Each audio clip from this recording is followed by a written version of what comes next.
Que vamos a arrancar con el debate presidencial de Argentina.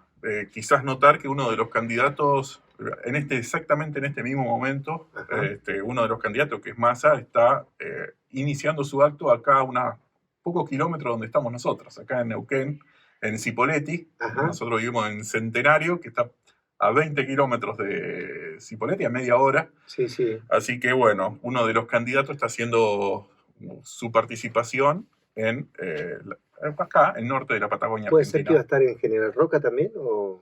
No conozco los detalles de todas sus giras y sé que está, recorriendo acá la zona. El acto principal entiendo yo que es en Cipolletti. Bien.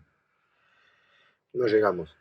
No estamos acá, nosotros venimos a estar con nuestro público, pero bueno, notar que mientras nosotros hacemos nuestro programa de política, la política sigue desarrollándose alrededor nuestro, alrededor de las ciudades, alrededor del país, ¿no? Sí. Bueno, análisis del debate. Después de 48 horas, nosotros nos pasa el tema de que el debate es el domingo, nosotros hacemos el programa el martes y pasan muchas horas y hay muchos análisis ya para esta altura. Sí. Cuando ustedes nos vean o nos escuchan ahora mismo, ya vieron cosas, ya masticaron información. ¿Cómo abordar esta cuestión? Bueno, en primer lugar, hay muchos análisis desde lo que se llama comunicación neurolingüística. Esto es cómo se movían, cómo gesticulaban, qué posición, cómo se movían. Bueno, nosotros no vamos a hacer ese análisis porque somos politólogos, no somos buenos en ese tipo de análisis. Otra forma de abordarlo era controlar qué verdades y qué mentiras dijeron cada uno de los dos candidatos. Ambos tienen sus repertorios de cosas que dijeron ciertas y sus repertorios de cosas que dijeron falsas. Sí. Te voy a ser honesto, no alcancé a hacer toda la tarea para el hogar, así que, no, ¿por qué? Porque no tuve internet, tuve algunos problemas técnicos. Entonces, acá sugerir visitar chequeados.com, que siempre hacen un excelente trabajo justamente verificando la información. Con relación a esto de verificar la información, algo que me llamó la atención que hizo el candidato de Unión por la Patria, Sergio Massa, cada vez que cuestionaba con algo a su oponente, invitaba a la audiencia a chequear en Google, ¿sí?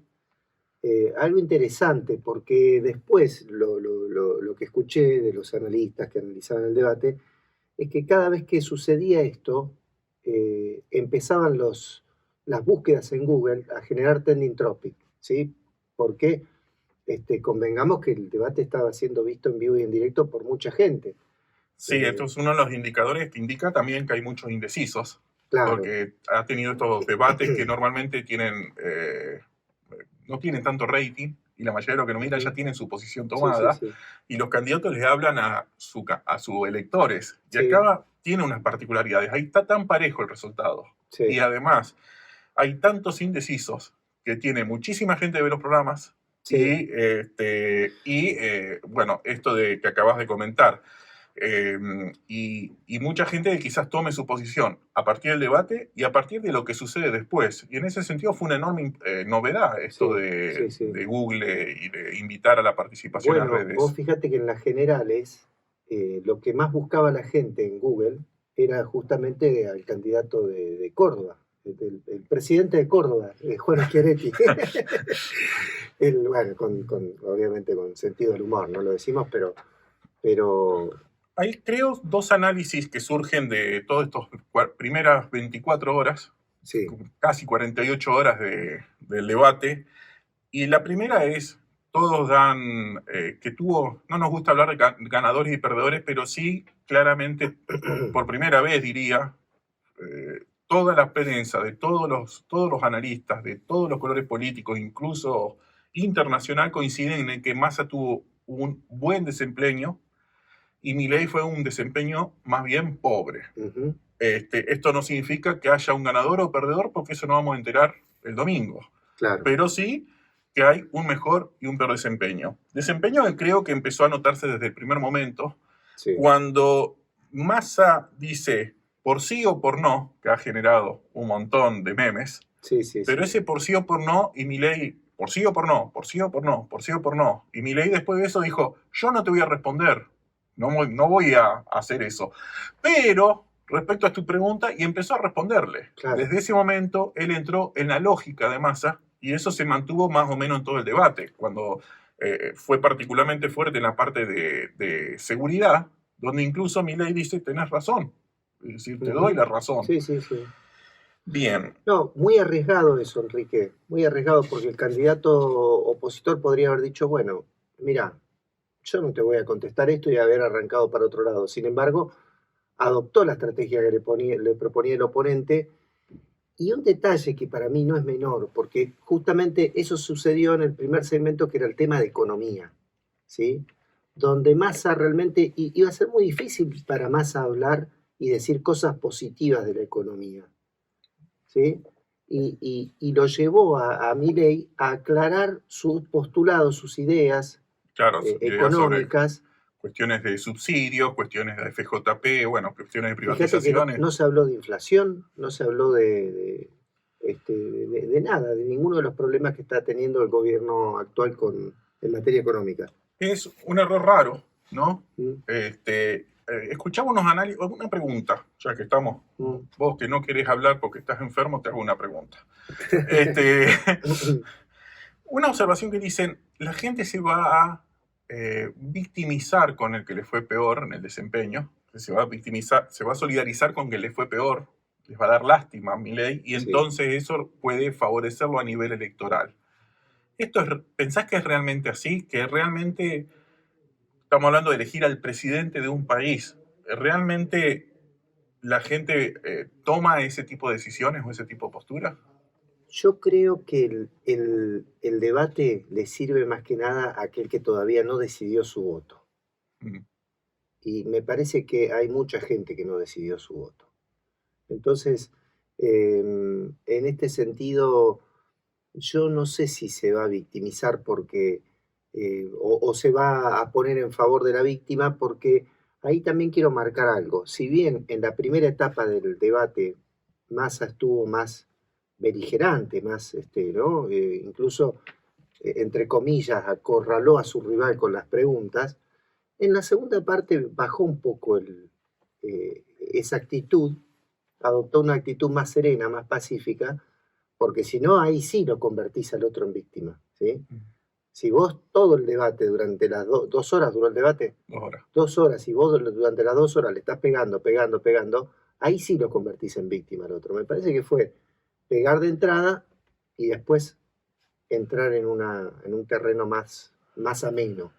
Bueno, como te decía, nosotros, a pesar de estos comentarios, no vamos a hacer un análisis de la comunicación neurolingüística, esto de los gestos, de la oratoria, que muchos especialistas consideran que esto es más o menos el 92 o 93% de la comunicación. Tampoco en las cuestiones que dijeron cada uno como verdad o mentira. Así que, ¿qué vamos a hacer? Bueno, vamos a tratar de hacer un análisis exclusivamente desde el análisis del discurso. Transcribimos todo el discurso, leemos el discurso como si fuera un texto de libro y tratamos de analizar qué ideas tiene detrás. Bien. Quitando todas las, ¿cómo se llama? Las picardías o no me sale la palabra, los reproches que se tiraban los candidatos entre sí y ese tipo de cosas. Tratando de sintetizarle a la gente básicamente qué está diciendo cada uno. Y vamos a tratar de hacer una síntesis, supersíntesis en los pocos minutos que nos quedan de esto. Primero, economía. Milei propone, como ya hemos visto, él hace un diagnóstico, que el diagnóstico es un montón de problemas. Él considera que esos problemas es el propio Estado y la solución es quitar al Estado. Por eso propone privatizaciones, el regreso de la FJP, que es privatizar el sistema jubilatorio, achicamiento del Estado, desregulación de la economía, dolarización, eliminación del Banco Central, apertura económica, eliminación de subsidios e incluso flexibilización laboral. Sí. Él dice que todo esto no es que no se hiciera nunca en la historia, ya se ha hecho en otros países. Él dice que en realidad el problema es en los otros países donde fracasó, o incluso en nuestra propia historia reciente, que tuvimos este tipo de políticas públicas y fracasaron, dice que el problema fue de sus antecesores y de otros países, es que hicieron todo simultáneamente. Que él tiene una solución para evitar caer en los problemas de sus antecesores. Y esa solución pasa por hacer reformas de primer nivel, de segundo nivel y de tercer nivel, que le requerirían 35 años. Al que Casi haga nada. casi nada. Al que haga un poco de memoria, esto es lo que se llamaba reformas de primer nivel, segundo nivel, tercer nivel en la década del 90, reforma del Estado. Sí, Es exactamente el mismo término que él usó. Habrá que ver, porque las reformas de tercer nivel, que son las que él considera más importantes, la expresión absoluta de su modelo, son las que quedan para el final. Hay que pasar un largo invierno sí, hasta llegar a la puesta en práctica de su utopía, de la realización final de su programa. Y esto es un poco la pregunta es si los electores, sus votantes, esperarán o tendrán tanta paciencia. claro. Frente a eso, Massa insiste mucho en una economía exportadora diversificada, es decir, no solo exportar el campo, sino también petróleo, los minerales raros que hay en el norte argentino, exportar conocimiento. Él considera que el superávit comercial permitirá pagarle al Fondo Monetario Internacional y eliminar esa dependencia. Lo que ambos coinciden, lo que ninguno explica exactamente cómo lo lograría, pero ambos coinciden es que es necesario superávit fiscal. También en algún momento Massa planteó la idea de redefinir el acuerdo con el Fondo Monetario, ¿no? Sí. En el mientras tanto, porque eso es algo también fuerte de su plataforma. Ambos coinciden en el superávit fiscal y sí, es una idea que Es una idea. lógica. Es muy interesante que Milei, esto creo que lo tratamos en otro programa, en un momento dijo, en Argentina la mayor parte de su historia no tuvo superávit fiscal. Hubo muy pocos años de superávit fiscal. Lo curioso es que la mayoría de esos años de superávit fiscal fueron las presidencias de Néstor y Cristina Kirchner. Es muy curioso ese extraño, ese detalle. Y otro detalle es que casi ningún país del mundo tiene superávit fiscal. Claro, así que siempre tenemos este desafío de ser más papista que el Papa. Pero bueno, ahí Néstor ambos Kirchner gobiernos van a inventó el tratar de hacerlo. concepto del superávit gemelo, superávit fiscal y superávit externo, ¿no? Claro, superávit comercial, superávit en la balanza de pago Ahí va. y superávit fiscal sería la utopía, la tría que se logró durante unos años del gobierno de Néstor Kirchner en la historia argentina. Que yo sepa, hasta donde hay registro, ningún otro periodo de la historia. Podríamos aclarar qué es el superávit fiscal, ¿no? Bueno, el superávit fiscal es que el Estado sí. gane más dinero del que gasta. Que recaude más de lo que gasta, ¿no? Exactamente. O de lo que gasta e invierte. Claro. Cuando construye una ruta es una inversión, ¿no? Sí, por poner un ejemplo burdo. Superávit comercial es que el país exporta más de lo que importa y superávit de la balanza de pago es, en línea general, que al país entra más dinero del que sale, ya no solo por las exportaciones, sino también por los servicios. Por servicios, derechos de patentes, exacto. Y porque no tenemos que pagar deuda. Entonces ingresan más inversiones de las que salen y ese tipo de cosas. Dejemos hablar de economía y pasemos a política exterior, un tema que nosotros aquí creo que ya abordamos en un momento y que se diferencian significativamente ambas posturas. Massa habló de la importancia de hablar del interés nacional. Argentina tiene que vincularse con los países porque ese es su interés nacional o respetando su interés nacional y no prestando atención al color político de ese país. Está un poco diciendo que hay que relacionarse con China, hay que relacionarse con Brasil, porque son nuestros principales socios comerciales, que hay que relacionarse con Estados Unidos, que hay que relacionarse con la Unión Europea, porque también son importantes socios comerciales. Sí. Él está diciendo que hay que relacionarse con Arabia Saudita, hay que relacionarse con los socios comerciales, con la economía, es parte de nuestros intereses, exportar es parte de nuestros intereses, y eso está por arriba de lo político. ¿Te puedo meter un paréntesis ahí? Hoy en el mundo de la ciencia política hay muchos autores que están hablando de la idea del no alineamiento activo, ¿sí? Es decir, vos no podés estar alineado con ninguno de los dos polos, eso no quiere decir que no tengas acciones positivas a favor tuyo con cada uno de esos dos polos, ¿sí? Ahora bien, frente a eso, Milei planteó la separación. Él afirma que es posible comerciar con el que se quiera comerciar y además tener una política internacional, una política exterior alineada con valores. Esos valores es asociado al mundo libre. Implica romper relaciones con algunos países con los cuales uno ideológicamente no coincide o políticamente no coincide, pero él cree que eso no afectaría, él sostenía que eso no afectaría el comercio. Massa le rebate eso. Esto es algo que en ciencia política suena un poco extraño, porque nosotros entendemos que sin un buen vínculo político es imposible un buen vínculo comercial, van de la mano. Pero además otra cosa que creo que aclaró Massa, o sea, la política comercial exterior la fijan los estados, no los privados, ¿sí? Los aranceles, la forma en que se va a realizar ese intercambio, qué se va a intercambiar y qué no. ¿No? Tenemos un ejemplo relativamente reciente que la administración, el gobierno, yo hablo de administración Macri para referirme al gobierno en general, Sí. El gobierno del expresidente Macri quiso suspender las obras de hidroeléctricas que se estaban haciendo en el sur, sí, y al mismo tiempo avanzar con el mismo socio comercial, que era China, avanzar en proyectos de molinos de viento y paneles solares. Sí. Y China le dijo, nosotros no podemos tener esa predecibilidad que con un gobierno hacemos una obra y con otro no. O avanza todo o no avanza nada. Y al final avanzó todo. Correcto. Milei llegó a decir en un momento, bueno, si cerró producto de un vínculo, de una ruptura política, tiene consecuencias económicas, es decir, no se puede comerciar, entonces que triangulen. Es decir, que un comerciante que en vez de vender, que actualmente le vende a Brasil o a China, o compra, porque acá también hay mucha importación, exportaciones de cereales, importación de manufacturas, sí, repuestos, un montón de cosas, pero porque se rompió las relaciones diplomáticas, entonces no hay vínculo comercial, bueno, triangulemos a través de Chile, triangulemos a través de Panamá, con alguien que compre nuestros productos y se los revenda a China. Un lío, una complicación importante. Déjame hacer un paréntesis ahí que sería de historia de la política internacional, donde quedaron los dos candidatos muy enmarcados conceptualmente, ¿sí? O sea, Massa logró que Javier Milei exprese que Margaret Thatcher es una gran dirigente, ¿sí? Utilizó eso para decir, para afirmar su posición, ¿no? ¿Qué dijo Sergio Massa?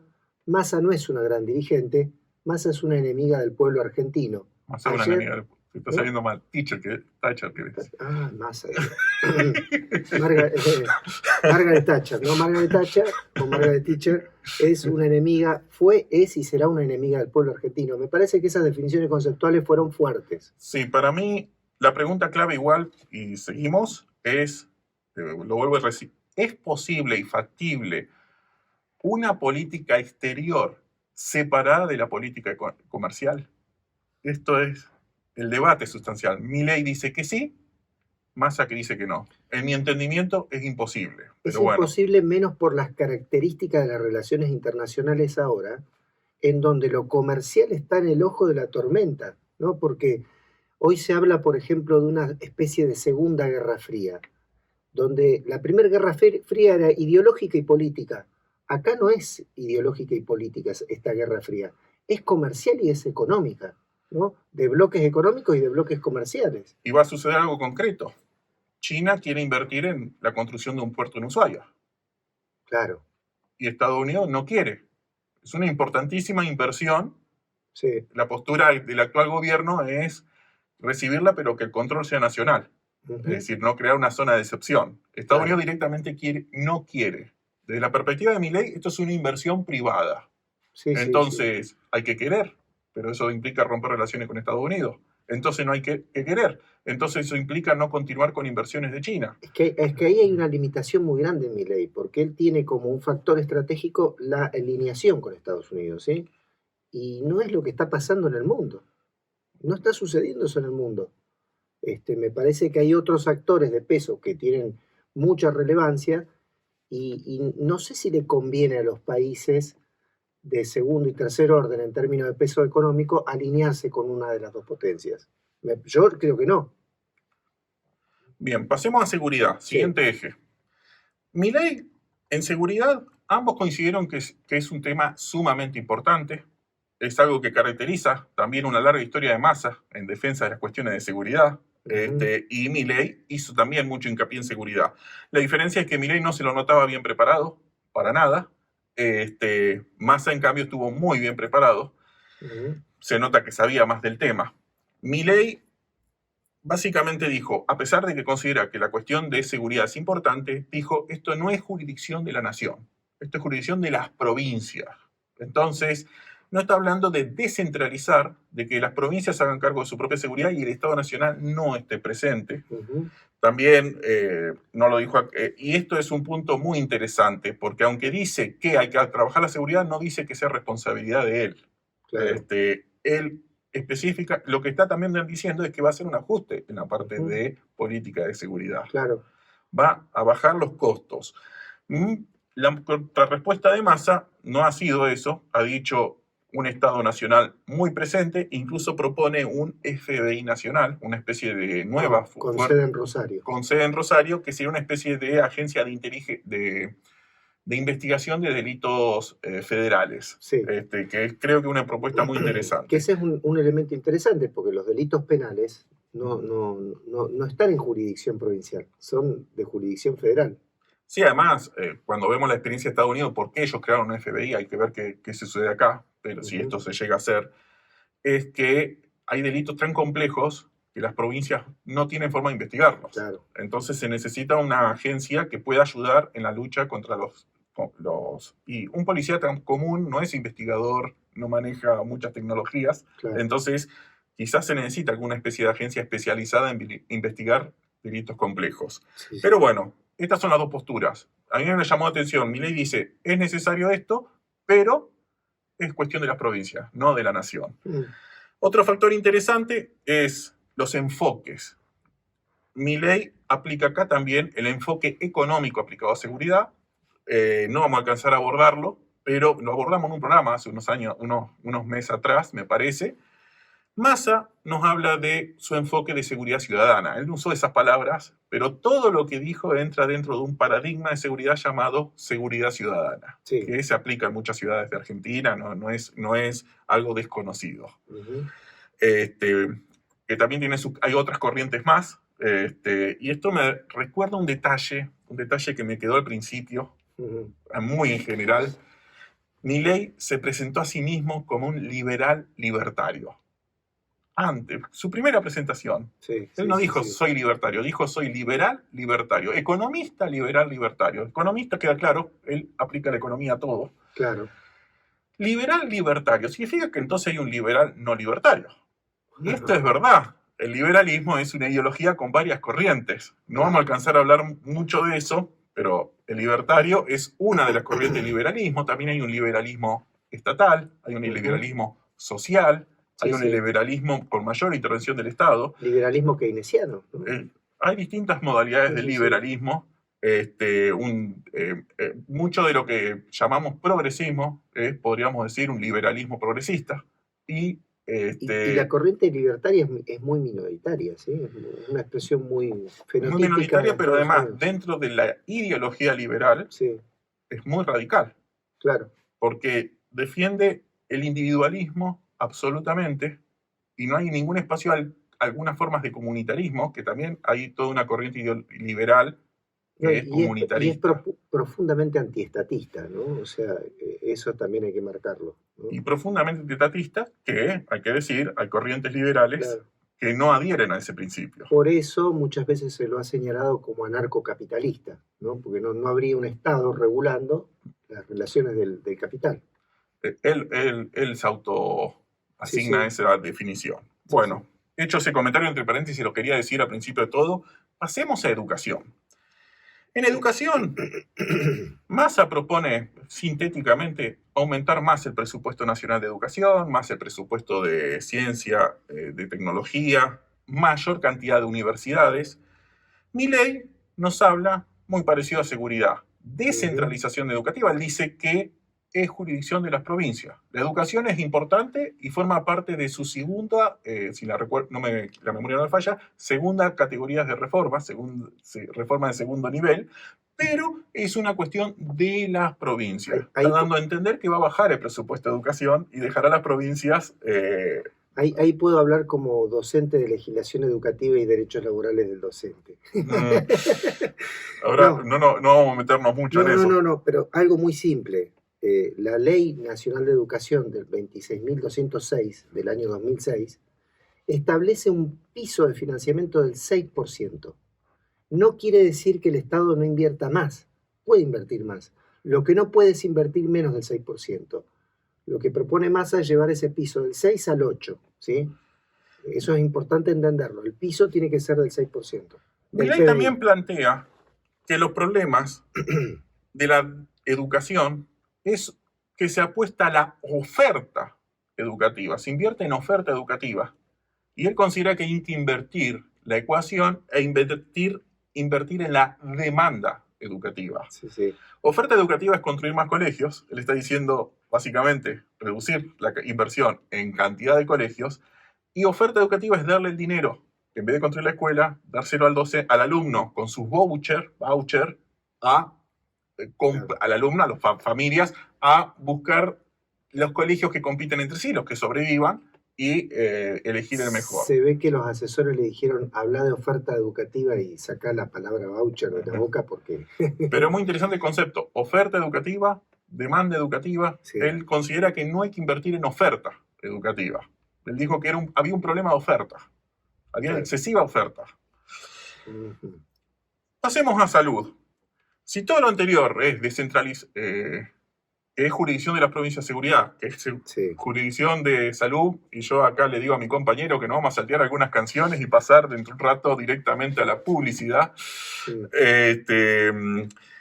Con salud, la respuesta es la misma. Descentralización. Básicamente, la salud también es una cuestión de las provincias, es una cuestión de cada provincia, por lo que también está dando a entender que va a bajar el gasto en salud. Obviamente, la respuesta de Massa fue que él va a invertir más en salud. Dicho esto, a mí hay algo que comenté ayer en un programa de radio y lo comento ahora. Un detalle que me llamó la atención, para no decir que criticamos, es verdad que esta columna tiene más críticas a Milei que a Massa, pero vamos a criticar algo de Massa, o mejor dicho, llamar la atención un detalle. Massa habló concretamente de que iba a promover un seguro de salud universal para los ciudadanos argentinos. Esto es básicamente la propuesta de Macri de una obra social universal exclusiva para argentinos, que no prosperó, generó mucho ruido, y yo creo que si Massa llega a ser el presidente y postula esto, también va a generar mucho ruido. ¿Puedo decir algo que engloba todo lo que venimos relatando de educación, salud y seguridad? Reforma estructural del Estado de la década de los 90, ¿sí? Es decir, donde el Estado Nacional transfiere, ¿no?, la propiedad de los inmuebles a las provincias sin financiamiento y las provincias tienen que garantizar con su propio financiamiento, con lo que tengan o no tengan, salud, educación y seguridad. ¿Sí? Bien. No es nuevo. No es nuevo. Milei mismo dijo el domingo, lo que dijimos hace un rato. Claro. El problema es que lo hicieron mal los anteriores, yo lo voy a hacer bien. Pasemos muy brevemente a derechos humanos y democracia. La verdad que insistieron en muchos de los temas, para así hacer un cierre, insistieron mucho de los temas del primer debate que tuvieron ellos y del segundo debate que tuvieron ellos. Milei rechaza la Agenda 2030. La Agenda 2030 es una agenda que dice básicamente que hay que cuidar el medio ambiente, pero también luchar contra la pobreza.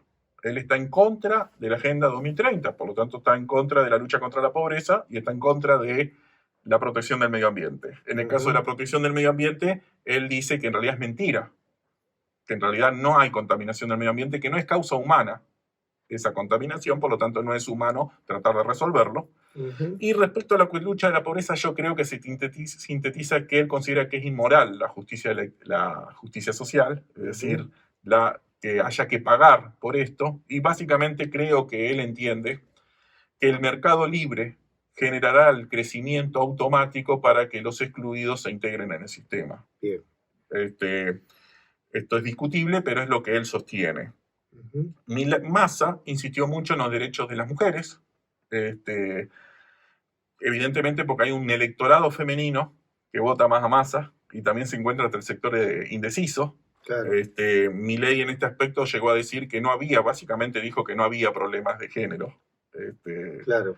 Y bueno, evidentemente no va a invertir en cuestiones de políticas sí. públicas de género. No, y en cuanto a lo de género, Massa hace fuerte hincapié en igual remuneración por igual trabajo, algo que todavía es algo que las mujeres vienen perdiendo en esa consigna o en ese ideal, ¿no? Y voy a terminar esto con dos frases. Primero de Milei, diciendo, él sostiene que la democracia, básicamente el problema de la democracia es que hay castas. Una casta política, una casta de empresarios prebendarios, que yo diría que Macri es uno, una casta de sindicalistas, una casta de medios de comunicación, supongo que se referirá a Mañeto, no lo sé. Para él esos son los problemas de Argentina, las castas. Y mucha gente enojada también cree en esto. Y después dice que de estas castas las víctimas son la gente de bien, los argentinos de bien. Él usa muchas veces esa frase. Eso no es una frase común en el pueblo, no es algo cotidiano. Me puse a buscar libros. Milei es de admirar muchas cosas antiguas y de muchas cosas de teoría económica. Y la verdad que argentinos de bien es una expresión que encontramos en el glorioso siglo XIX, que él muchas veces pone a colación, porque cuando él dice que los problemas son los últimos 100 años, está hablando que el siglo XIX es la época gloriosa argentina. Y argentinos de bien, en esa época, eran criollos de la ciudad de Buenos Aires, no abarcaba a los inmigrantes, no abarcaba a los que le llamaban indios, no abarcaba a los extranjeros, no abarcaba, y esto es lo más esencial, a la gente del interior y no abarcaba a los pobres. No. Porque los argentinos de bien eran una especie de élite que vivía bien. Bueno, yo pensé que eran muchos. No eran poquitos. Eran poquitos. Ya me parece interesante que requerirá explorar más ese concepto a qué quiere decir él con argentinos de bien. Porque nunca dice todos los argentinos, dice los argentinos de bien. Y quizás muchos dicen, se está refiriendo a mí, yo soy una buena persona. Claro. No estoy tan seguro.